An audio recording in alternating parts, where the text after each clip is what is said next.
Well, hello, creatives, community, and kind folks. Welcome to RPG with DBJ. I am your host, DBJ, and today is a little bit of a special look because I just received my copy of Tasha's uh, Tasha's Cauldron. Let's get the title here. Tasha's Cauldron of Everything. I don't know if this is looking backwards. Hmm. That is very strange. No, real type. Okay. Now, normally on the show, you guys normally see my face, and I'm the talking head, and we go live and everything. But this is a special occasion. A, because surprisingly, my boss let me leave. So I didn't have to be scheduled. And B, I got this Tasha's Cauldron, and you guys know I sarcastically call myself self the self-appointed third pillars of the tabletop RPG community. And one of my uh, problems, issues, what have you, has been this idea that the third pillar of exploration, the idea that the environment itself is a character, has always been a been a problem of mine. And so I really wanted to find out whether fifth edition would address this issue, and if they were going to address it, how they were going to address it. And so now that we have ourselves this new product, there's something pretty interesting in it. Now, I guarantee you there are going to be plenty of people who are going to do plenty of reviews about this book, especially character class options, new spells, magic items, and things of that nature. But being a specialist and adherer to exploration thought, I would do a little bit of a live stream here and talk about the book, what I see in it, and such. I apologize if because I'm although I'm broadcasting straight, it looks like I am backwards on YouTube for some reason, and I'm not exactly certain why, since my streaming software is showing me. Okay, well, it's backwards. It's something to look at. Sorry, I probably won't be able to read the words anyway. So, but let's get into it. All right, so in Tasha's Cauldron of Everything, starting on page 150, and I believe it goes until 170 ish, and we get the puzzles. It gives us an introduction to what they're thinking, and maybe even incorporating some of these items. Now I understand some of you are probably like, "Oh, I can't wait for Planescape, and Planescape needs to be here." I'm not exactly certain why it isn't, that kind of thing. Um, but it seems like they're giving us a little bit of a hint, or not even a hint, but hey, look, if you were looking for Planescape in the first place, here is a way. Here is a way to incorporate it into your game. So let's start off with this. All right. So in the beginning here, it says there's a little blurb here by Tasha. As you flip through the book, it's written. It's one of these journals, travel journals by a powerful, extraplanar individuals, magi and whatnot, and goes to different planes, and says, Tasha says, when your earliest memories are of growing up in the Feywild, things like time warping mushrooms, mind bending fruit, and giant tabby cats seem far less whimsical and way more. Could we please move to the material plane so I can have some scrap of a normal childhood? So yeah, so that's a little bit of a blurb of Tasha, and it just basically talks about some elements. So here in 150, it gives you this little small blurb here as well, where my fingers are at. This section explores how to add fantastical challenges to any locale and ways to further bring an adventure setting to life. When a creature's name appears in bold in a table herein, that indicates that you can find the creature's stat block in the monster manual. And so we start out here with supernatural regions, and they give you a little bit of an explanation of what the supernatural regions mean. Like, not all lands thrive as nature intended, magical forces, strange interlopers, etc. So it gives you a little description. And then as we move down, it says the effects of a region, um, the effects of a region occur whenever you please, at the time each description suggests, or under one or more of the following circumstances. So as the dungeon master, you can very easily manipulate or modulate the danger, the chaos. Even you could roll each round, you could roll once a day, or you could roll when a particular set of circumstances comes about, and they give you some examples of those circumstances coming about. So here we have different regions, and I'm going to page through them very quickly and then go back to the beginning.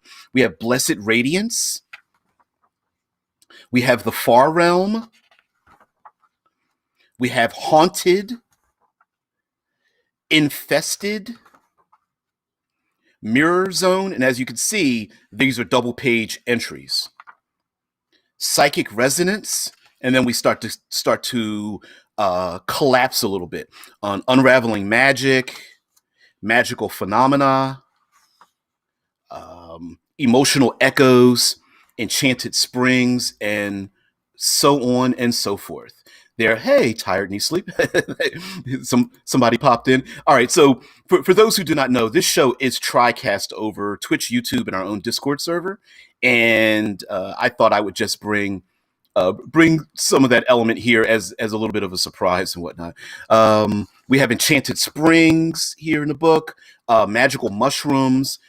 Something was pretty hilarious. Mimic colonies. There's a photograph. Wow. There's a piece of artwork here that's painted, created above the mimic colonies, and I always like splatterpunk artwork, watercolor, or I guess you'd call it diffused artwork. But it's pretty funny because I think I count 14 mimics in this image, but I'm not exactly certain.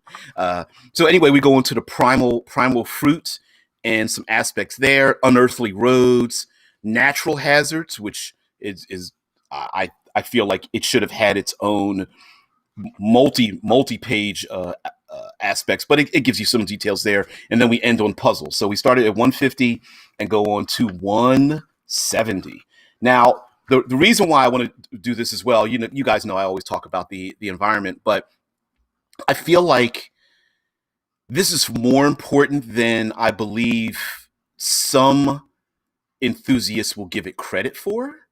And that's why I thought I'd bring it up. And I brought up Planescape because while they don't go into the old school concordance dynamic in 5th edition, they still are bringing some elements of that in case, you're in your setting or your world, you don't have the concordance. The concordance meaning like the 4 specific elemental planes, and then all of the realms that correspond to the 9 alignments, including the city of Sigil, they call it, which I think is a bizarre name. Just call it Sigil. But anyway, Sigil, and representing neutrality and such. So as I said, came back to the beginning, they have Blessed Radiance, and they give you suggestions as to when to use this percentile table.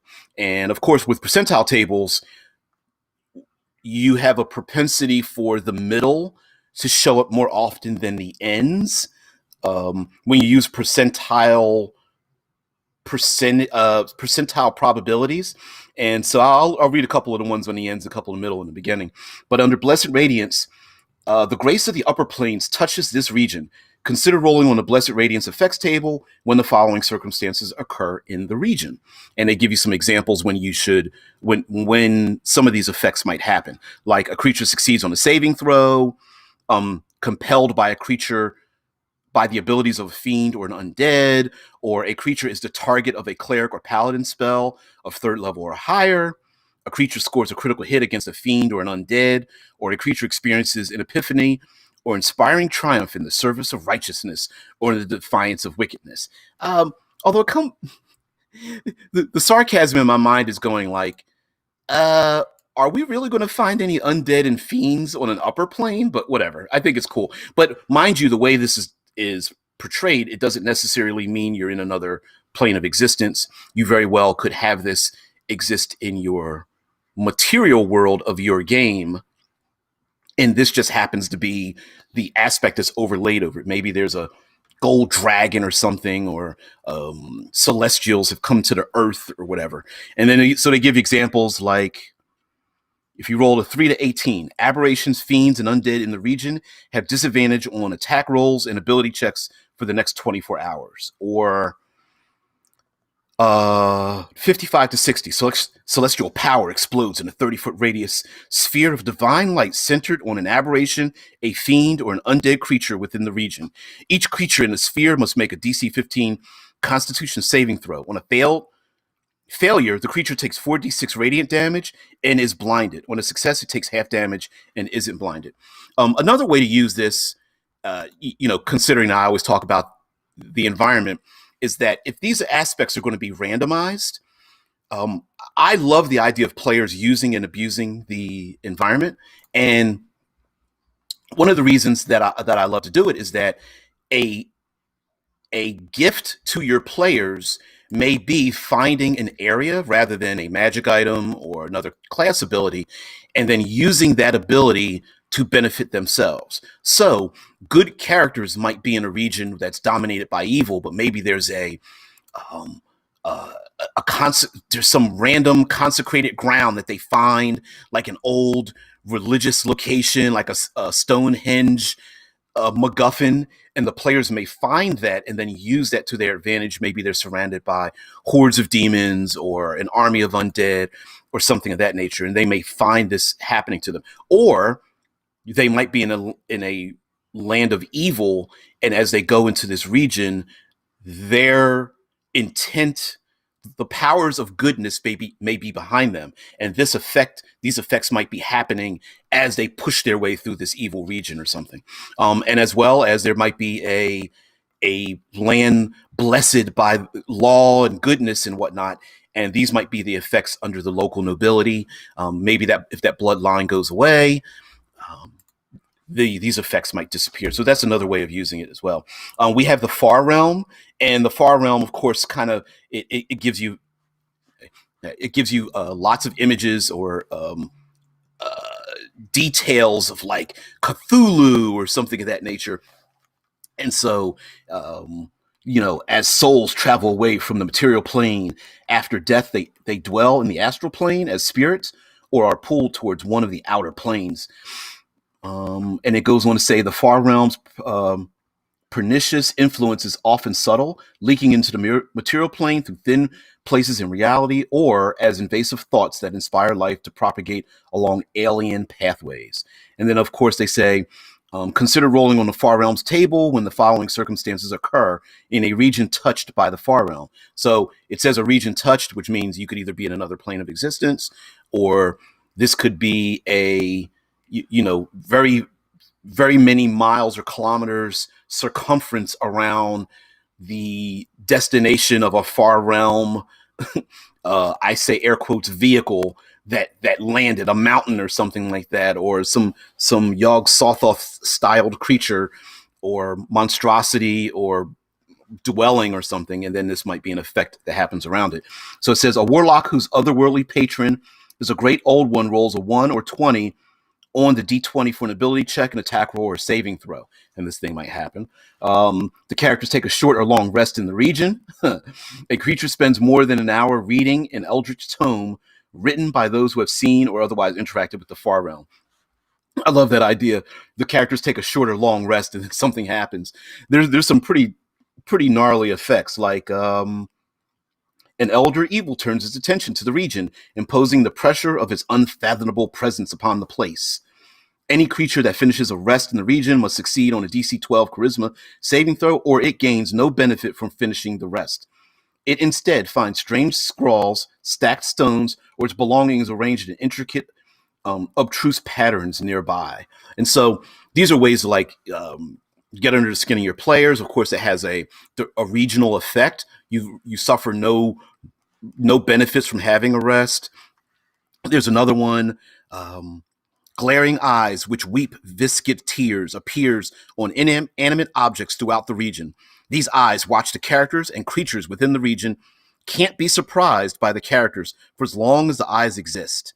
An eye closes and disappears if it takes any damage. Reroll if you've already rolled this effect. So, in other words, this cancels out the ability to make any surprise attacks or automatically be unseen or use pass without trace or something. And so these are effects that can over time affect the players based on where they're at. And of course, me, I love how the environment can modify character class and player capabilities. And so they must be careful or rethink their tactics, or it shifts the spotlight around and that kind of thing. If the so-called sneaky assassin in the group is dominating the gameplay, and that happens with the, in the far realm where these, weird orbs appear in inanimate things, and maybe the players need to rethink their tactics, including that player character, although it's temporary.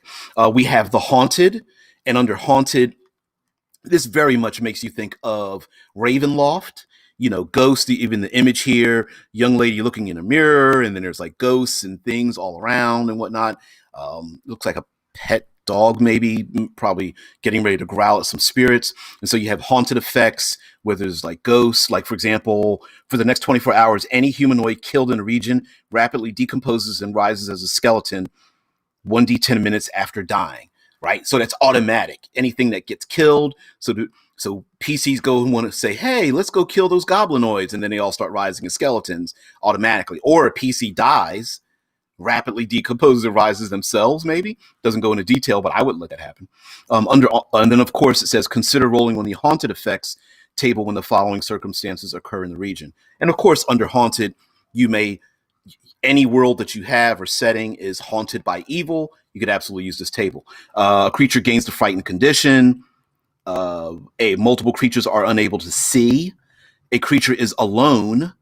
Midnight or another ominous hour arrives, like a full moon or something kind of fits into that part of it, or a comet goes across the sky or something, or there's an alignment of planets or solstice or something, or a ghost or other creature tied to the region's grim history menaces the party.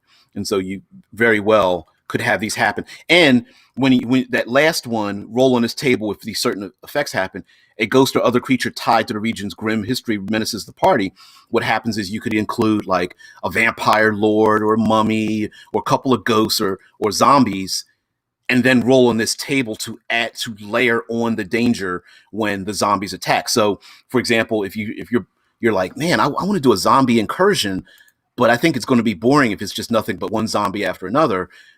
This randomization could change the aspects of that. Zombies followed by spirits, things like, or zombies that blow out light or something of that nature. We also have the Infested, and the Infested, it says, on many worlds, the biomass of insects radically outweighs that of higher organisms.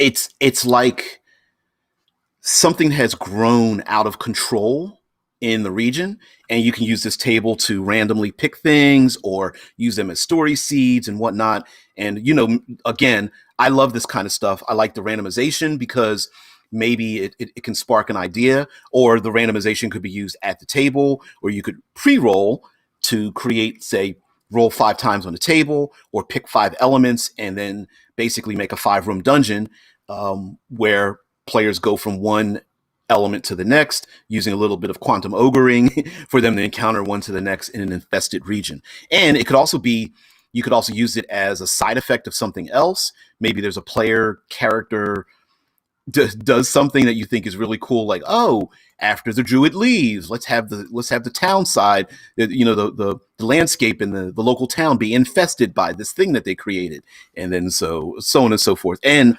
also, infested could be the side effect of something bigger. So an infested community, players go in, there's a lot of hazards and such, and then they find out that there's some other greater evil or whatnot, or maybe even something mindless that has come from another world. And I would even layer infested with the far realm as well, if you wanted to do something like that. We have the mirror zone. This is kind of like it's a gonzo kind of region. A mirror zone occurs where planar and magical energies converge and create a place of reflections. Creatures, objects, and energy reflect, refract, duplicate, or are transported elsewhere. Such locations arise from the intrusion of a theorized plane of mirrors, where the material plane or wherever powerful magic governing transition, protection, or divination had unexpected results. And so you could use this in a wizard's tower. There could be like a region between two regions. So this could be like your settings version of the astral plane or like a dreamscape or something. And then it gives you a bunch of really funny and gonzo kind of ideas here. It says consider rolling on the mirror zone effects, such as a creature shatters a mirror, a creature uses any teleportation magic, an illusion appears, or a creature impersonates another creature. Now we know player characters love to use their Misty Step and teleportation, which this would be a great way to kind of like uh, confound those things, make some complications when players are Misty Stepping everywhere. Players love casting illusions, even with cantrips and more powerful. And then a creature impersonates another creature, of course, right? And then there's different effects, like for example, on a 3 to 18, one random creature in the region gains the benefits of the blink spell for 1 minute, shimmering with overlapping shattered reflections. And it says one random creature in a region.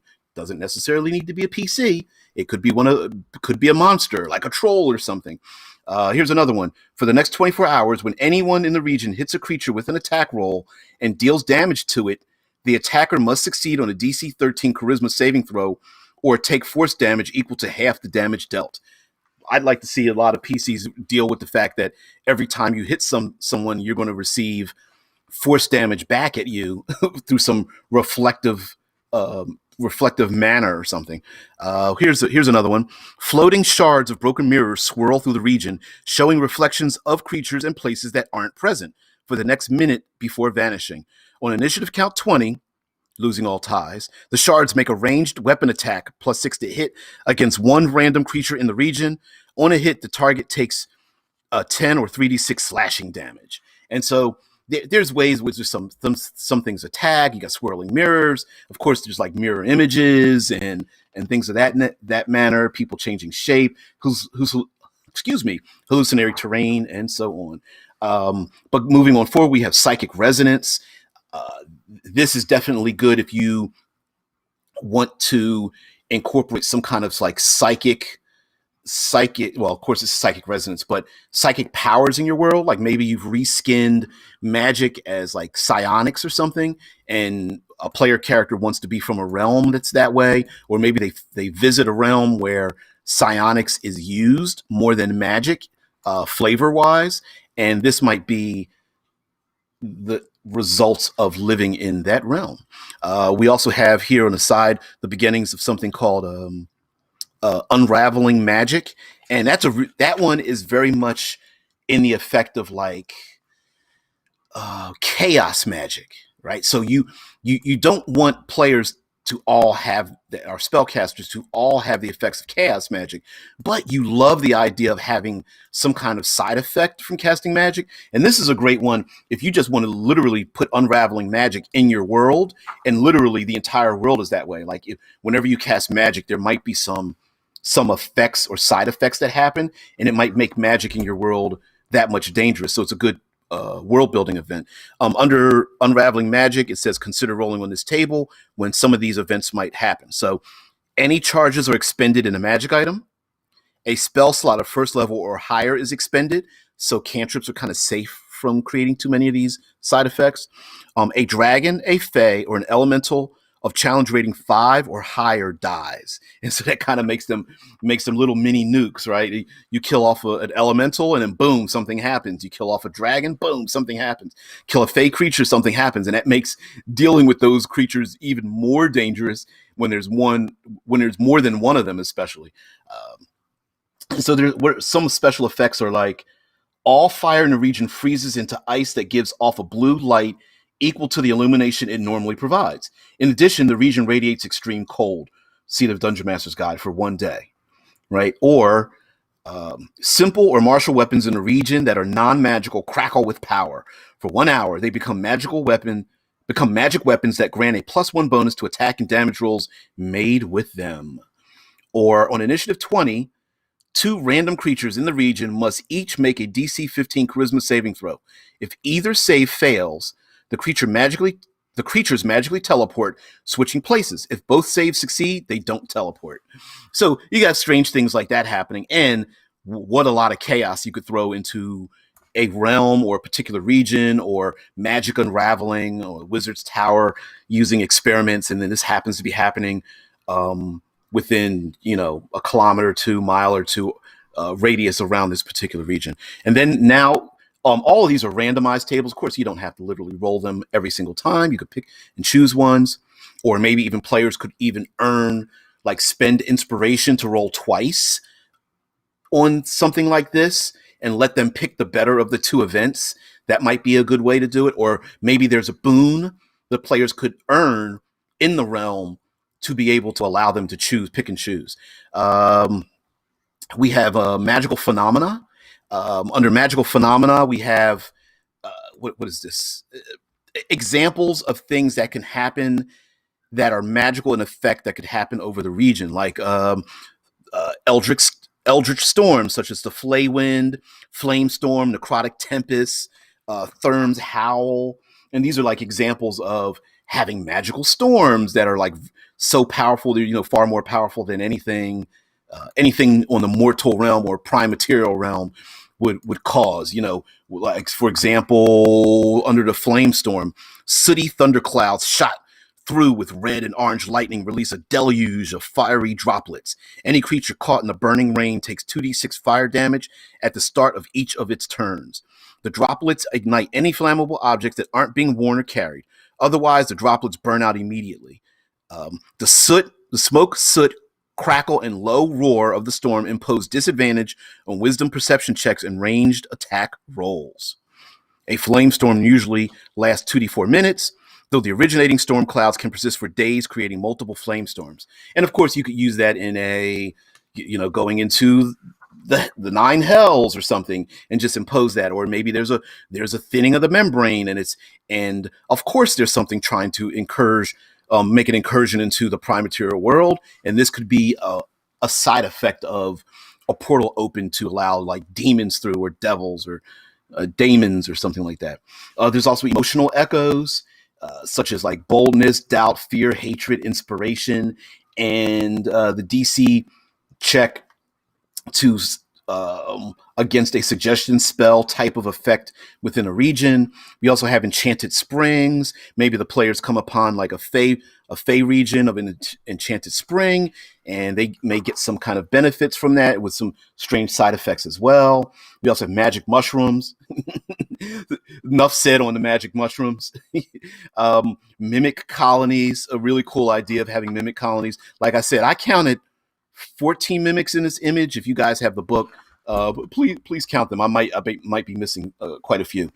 We have Primal Fruit. Maybe you want to include some kind of, like I was saying before, where the environment can give boons and gifts, maybe one use abilities or benefit or something, by rewarding the players for exploring your world in the first place. So here's a list of primal fruits and some of the aspects. Of course, there's a little image of flying winged house cats, kind of cool, carrying around themselves some primal fruits. We have unearthly roads, and unearthly roads and the unearthly road keys. Essentially, it puts into writing that you can have ways to go into other realms in your world without having to use specific character class magical abilities to travel from one place to another, or needing a specific magic item. Maybe there are places that are unearthly roads that allow a person to go from one place to another, and they give you a list of some possible keys to open up the road to go from one place to another, like a Bermuda Triangle. And so it's like throwing a silver orb through an ancient arch, or spilling a pint of humanoid blood, i.e. cultists and sacrifices, of course, calling the name of a specific archfey 3 times, Beetlejuice times 3, wearing the regalia of a lost royal dynasty, like, for example, maybe putting on a king or queen's crown or tiara or something, permanently sacrificing a memory of joy. I like an idea like that, especially for a fey creature, or like a sphinx where you must give up a particular thing. Oh yeah, it's me. Hey, what's up there, RJ?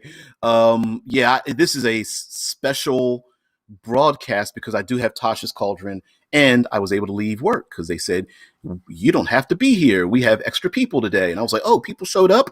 See ya. And the reason why I'm doing this is that I'm going over page 150 to 170 of Tasha's Cauldron of Everything, which specifically is titled Environmental Hazards. I apologize if it's mirrored on YouTube, but for some reason I flipped my camera around and I'm seeing a very appropriately shaped image, but whatever. So lastly, we have here natural hazards. Now, you guys know YouTube isn't working, but it looks good on Twitch. Cool, cool, cool, cool.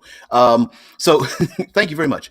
I'm not sure why it isn't working. I went live and everything, or I don't know. I don't know. Okay. So the sorry, a little bit distracted there because I'm flipping through a number of things. There we go. The natural hazards. You guys know that I'm a particular proponent of natural hazards, and they do have a small blurb here on 169, and it goes on to 170 with an image here, of course, of your classic rope bridge shattering, and it looks like a raging river down below with some clouds and things like that, mist and whatnot. And they do give an example, and I wish they went a little deeper. I could have used maybe 2 or 3 more pages of this, but let's go on and see what they have to say about it. So natural hazard, and mind you, it's funny because segue, the book states, and the development of this book states that there are many players out there and game masters who feel that while those of us who are talking heads suggest certain things, they need it written down to accept it as a fact. And so much of the book is saying, hey, most players and tables have been using all of these elements already. We are just putting them in writing so that other people who feel that it's not official, therefore we can't use it, can use these things. So an example would be under natural hazards. It says, even without the threats of supernatural environments, the world is a dangerous place. The following natural hazards expand on those presented in the Dungeon Master's Guide, which isn't very much information. So it talks about an avalanche and brings up all the elements of an avalanche, like how a typical avalanche is 300 feet wide, 100 feet long, and 30 feet thick. It moves. All nearby creatures must roll initiative. Roll twice each round on initiative 10 and 0. Make a DC 15 strength saving throw, taking 1d10 bludgeoning damage, or on half as much on a successful save. And then talks about being trapped in the avalanche and such. And then talks about falling in the water. If you make a strength athletics or dexterity acrobatics check to hit the surface head or feet first, on a successful check, any damage resulting from the fall is halved from falling into water, which I've always felt like falling into water. You make, athletics check, acrobatics check, boom, is halved. I actually feel like you should be able to halve the damage from falling into water, period, and then quarter the damage if you make a successful check, but that's just me. Falling onto a creature, and then here we have spell equivalents of natural hazards, which I've said for the past number of years. Sorry about that. I didn't mute my phone. Numerous spells emulate the wrath of nature, and you can use spell effects to represent a variety of natural hazards. The spells as natural hazards table presents some common environmental dangers and the spells you may use to approximate them. And so it gives us a list of ball lightning, blizzard, earthquake, falling debris, flood, fog, lava bombs. For example, under blizzard, you can use cone of cold, ice storm, or sleet storm to represent that. Here we go. Over on Twitch, Rickard says, white wall of death coming this way. It's okay. I think it might be moving slowly.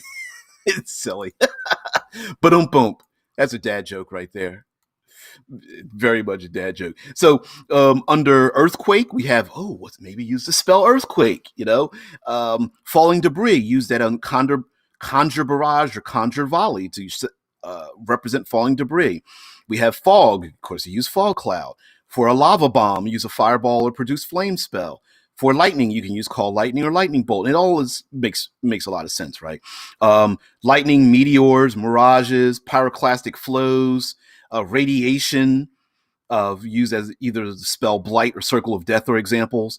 For smoke, you can use Fog Cloud, although I feel like smoke is not just a visual hazard, should cause some kind of choking hazard. Toxic gases, Cloud Killer, Stinking Cloud. I would probably vacillate between smoke being Fog Cloud spell, Cloud Kill, and Stinking Cloud. Let's see, St. Elmo's Fire, Swamp Gases, Tidal Wave, Toxic Eruptions, Thunder. Of course, use a Thunder Wave. Volcanic Lightning, Whirlpools, Wildfire, Windstorms, of course, Gust of Wind, etc. So you have yourself a list of natural hazards, and next to it, the approximate spell. You can make that a natural hazard. And of course, the difference between a wizard casting this spell or the natural environment creating the spell-like effect is that if it's a natural spell-like effect, you can't dispel magic it. It just, and the length, duration, and area of effect of this, like say a fog, instead of a fog-clad spell, can cover dozens of kilometers, right? It can fill a whole valley. How much is it? It fills the whole valley. Rickard says whirlpools get old fast, though. It feels like we're just going in circles. But boom. Circles around me. So anyway, that's all I wanted to show in Tasha's Cauldron. Believe you me, there's going to be people who are far more effective at going through all the little regions and aspects of Tasha's Cauldron. But I thought I'd get this out first, that I feel like this is the unsung hero, the atrophied muscle of Dungeons and Dragons and exploration in general. Oh man, you're funny. It's cool. Yeah, I think a lot of this. You're fine, Rickard. I like being distracted anyway. It's fun. You get really funny segues. So of course we go on here to puzzles. I read the puzzle part, and there's one thing I wished they had included in it about running puzzles and how to use puzzles and hints and things. And I think the one thing they should have done is not incorporate locked doors. Like if your players can't solve the puzzle, please let the adventure continue on. Don't put a locked door in front of them, give them a puzzle, and then spend three gaming sessions with the DM with a Cheshire cat look on their face and not give them a hint as to how to solve it. I think that's pretty ridiculous. Puzzles that the PCs can carry with them that they can use as when they solve it and still allow the action to move forward, I think should have been placed in there. But that's just me. Rickard says, that reminds me, I have an idea why exploration is not used as much anymore. Oh, well, I agree with that. I think we want to get to the action. And I think that getting to the action is probably the most important thing. And it's very difficult to get to the action when walking from one place to another is literally the embodiment of not getting there, as opposed to like The Mandalorian here, airing here on Disney Plus, getting there is the adventure, right? And you can very easily make a five room dungeon based on the environment. You keep walking and you get to the next place and you have an encounter and you get to the very next place, which people call it hex crawling, but it doesn't have to be a hex. You go from one 3x5 card to the next 3x5 card, or you get from one Google Doc or one Note Doc to the next Note Doc. And whether that's a hallway in a dungeon or a cave or a sewer system or a desert, it's the same thing. So yeah, I just think our minds, we as gamers get too caught up in the semantics of a thing rather than the aspects of the core essential value of the thing. And so, yeah, I think that's our problem with ourselves. I don't think that's a problem with the issue. And I think that's where, why exploration isn't used as much. It's so one-off too, because exploring someplace means very different things to different people. And it can get just a little bit daunting when that happens. But like Rickard says, think about it. A dungeon crawl game is leaning on the combat pillar. A role-play heavy entry game is heavy on the social pillar. And a hex crawl is the one game type that really relies on exploration. I cannot agree with you more. I think I agree with you. Now, mind you, it doesn't mean, considering you wrote a comment, I'm sure you mean this, that each of those aspects might be the main focus, but you absolutely can add in the other three pillars, right? You know, a dungeon crawl. What was the level 1 through 20 classic dungeon crawls? A lot of times, the ways to survive in those are to find allies down in a dungeon, which means you have to have some social interaction. And while you're moving from place to place, players can role play when they're taking their short rests after barring the doors, you know, from going down before they go down to the next level and get the level up and write down all their capabilities and stuff. Oh, absolutely. And then, of course, even in a Rickard says you can, but I think dungeon crawl is combat, exploration, then social. Yeah, I think actually, if you start to flip those around, intrigue would probably be what, social combat, then exploration, kind of. And then hex crawling would be exploration. Hex crawl would probably be exploration. You could probably go social then combat, or then combat then social, based on the type of hex crawl, because I think you could vacillate between the two. Like one type of hex crawl would be going into the 9 hells. That would definitely be exploration, combat, then social. Like if you're going like battle, a war-torn zone, post-apocalypse or something. Whereas exploration, then social, then combat would be a role-play heavy group that is exploring for the fact of gaining knowledge, not for domination or spreading of borders. Right? Hey, the age of exploration would be exploration, social, then combat. Rickard says unexplored country hex crawl, I think, would be exploration, combat, then social. Yeah, you could, because you come across like creatures you're not expecting that want to kill you because you're an alien to it. So you get lots of beasts, monsters, monstrosities, things of that nature.